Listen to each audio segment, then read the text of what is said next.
Hello here, welcome to yet another video. It's been a little more than a week since my last video was dropped, but today we're going to talk about my recent discoveries. So I've been working on this iOS application for my pet project, and pet project idea is pretty easy. It's kind of dating application, but with no goals to actually make people date. The idea behind my application is to meet new people. Like, I have a wife, so I don't really date, but I do want to meet new people, and I won't get into details, but the idea is that yeah, it's one of these applications for meeting new people, and I don't have an iOS developer, so I have to do it on my own. Hopefully, sorry, not hopefully, but it's good that I have MacBook, and I can actually develop iOS application myself. And recently I dove into this stuff, and I'm doing it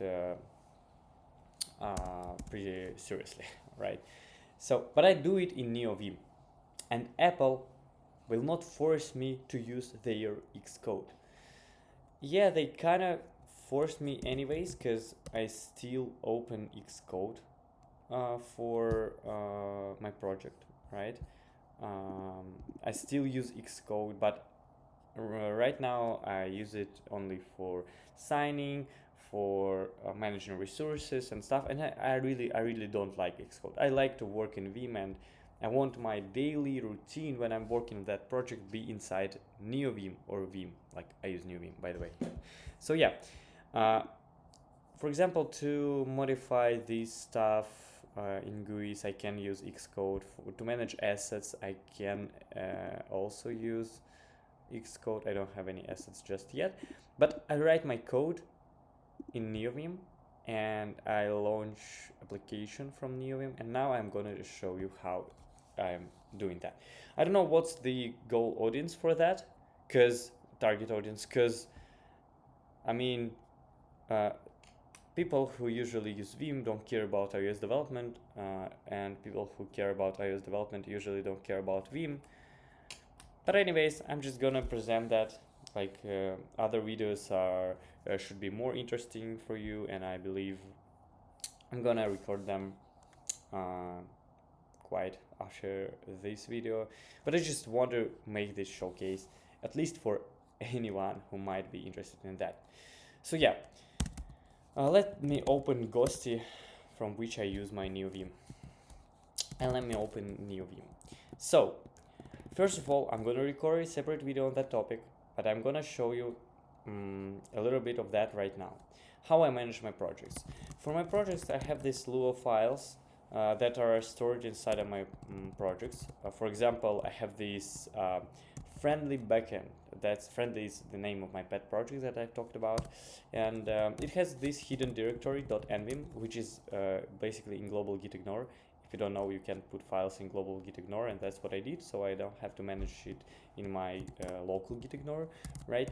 And this directory has this ini.lua file, which basically sets up a layout for me.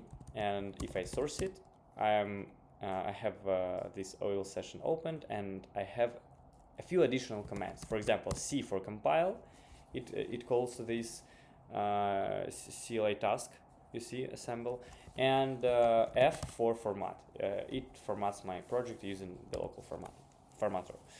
So everything is very easy in Lua.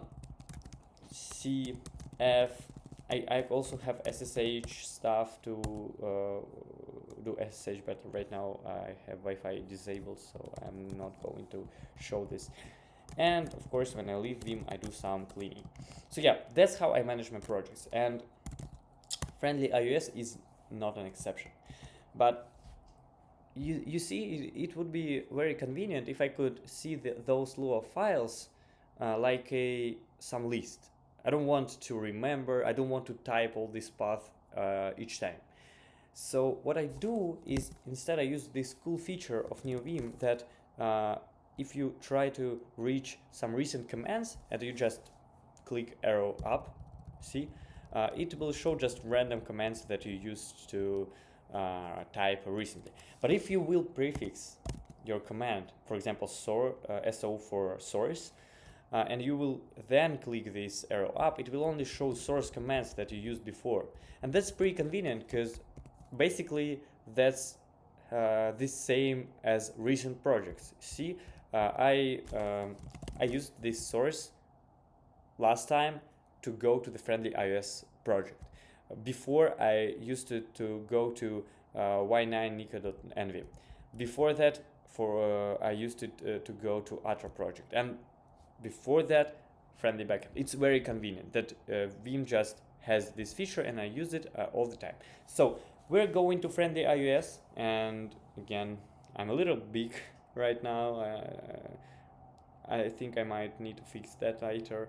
But anyways, see, I can source that file, and now I am in my iOS application, in iOS project. And it's not just, it didn't just open this oil buffer. It also started an iOS simulator, which is pretty convenient. We can use this simulator and drag it and drop it to our terminal, and then we can do it like this. So now we have Neovim instance there and iOS simulator there. Okay, then how do I write my code? I use Twist for that, and I defined a little bit commands for managing my project. Of course, I have this C for compile, L for launch, and G for generate. It's for Twist. And I have this shutdown hook, so when I quit my Vim, I also close all the simulators and all the garbage that I opened before. So let me show you how compile works. Compile actually runs this build.shell command, which utilizes Xcode build. I mean, you just have to know how to use that. Like, it's a simple shell command, nothing special. Launch is also nothing special, but it also launches it right on my simulator on the right from me, so I can just build stuff. And the first one is quite slow, but others are faster. So yeah, you see I have this application launched, and I can go and modify some code in sources. Sorry, somewhere in here, like I can say navigation title app name, and then I can comment out this thing and then launch it, and it will probably recompile everything. And yeah, now I see this. It is it is an updated application, as you see. So yeah, quite inconvenient that I'm that big. I don't want to be that big. And actually, let me disable automatic centering. I believe that the problem is in automatic centering. So center stage, right? Okay, now everything is predictable, and it will not center on me anymore. So yeah, you see, pretty convenient that I have this ability to rebuild my application, and it is updated. Okay, so what's next?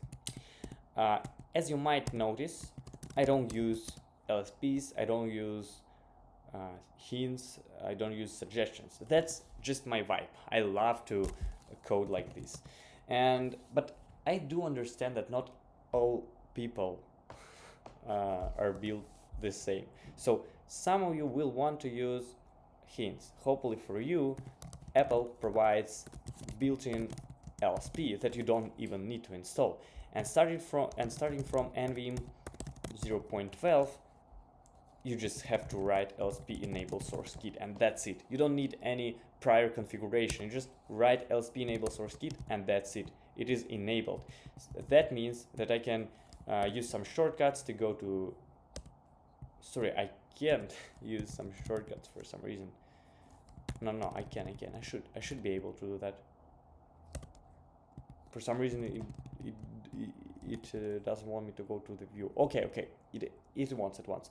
Yeah, the problem with these LSPs is that it somehow has at some point in times it has fake errors, but that's the same problem with Xcode. Xcode shows errors in that regard anyways. So yeah, that's just how iOS development is cursed. Like, you don't blame LSP, you blame Apple. So yeah.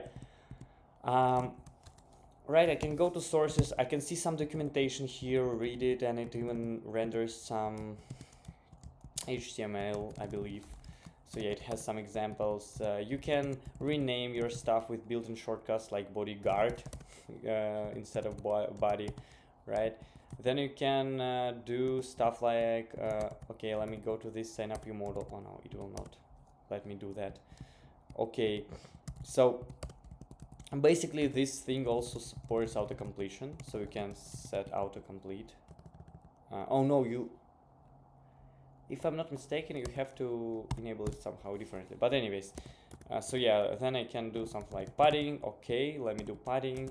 Let me see that documentation of padding. It is not viable. Okay, it's a bit laggy. Again, iOS development is a bit laggy itself. So yeah, maybe somewhere in here it will work. Padding? Nah, it doesn't seem like that.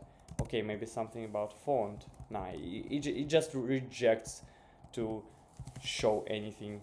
Okay, now it's working. See, it has this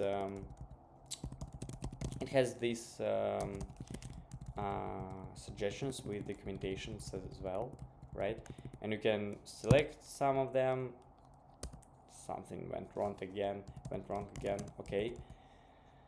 So yeah, that's why I don't use LSPs, and that's actually why I hate Xcode, because it also breaks all the time. Like this LSP, it is the same thing that Xcode uses under the hood, so I don't like it. Xcode breaks all the time. It has all these errors, so I usually write without LSP disable source kit. Yeah, and like I just feel a lot more comfortable with that, because like I do some code, I learned how to code without LSP. Oh, actually, I should set no autocomplete. Okay, so yeah, I just write some stuff, I just experiment on that, and that's basically it. You have the same ability to manage your simulators from command line, and that's how you can write some Lua scripts to make it very convenient to launch stuff, to compile stuff, to generate stuff. Then you can have completions, which like I don't personally like to have, but you can. And that's basically a full-fledged iOS experience, except that I don't know how to manage resources and how to manage translations with that thing, but I'm fine using Xcode. Apparently, like time to time, it's okay. The most convenient thing is that I got to write my code in Neovim with my own color scheme, with these shortcuts that I got used to, and like I love this experience. And I love Swift actually as well. I don't like Apple ecosystem. I don't like iOS development, but I like Swift. Swift is actually a huge thing. Like it is very cool. So yeah, and that's how my first MVP looks like first screen of my project that I developed like in a week, because I'm learning and I don't want to like code that. So yeah, if anyone is interested in iOS development, by the way, you can contact me and we can collaborate on that project, because we already did backend. I did backend, and we have another guy doing Android development and another guy doing web development, and we even have a CLI development. So yeah, our CLI application is going to be there in some time. So yeah, thank you for watching. I think that's it for today. Like this a little showcase right now, and I think that next videos should be more relevant for you. Yeah, I believe that I'm going to cover this project stuff, how I manage them more thoroughly, and I'm going to cover my config that I've just updated, and it's sub 100 lines of code. So yeah, we're going to cover that as well. So yeah, thank you for watching. Have a good day. Bye.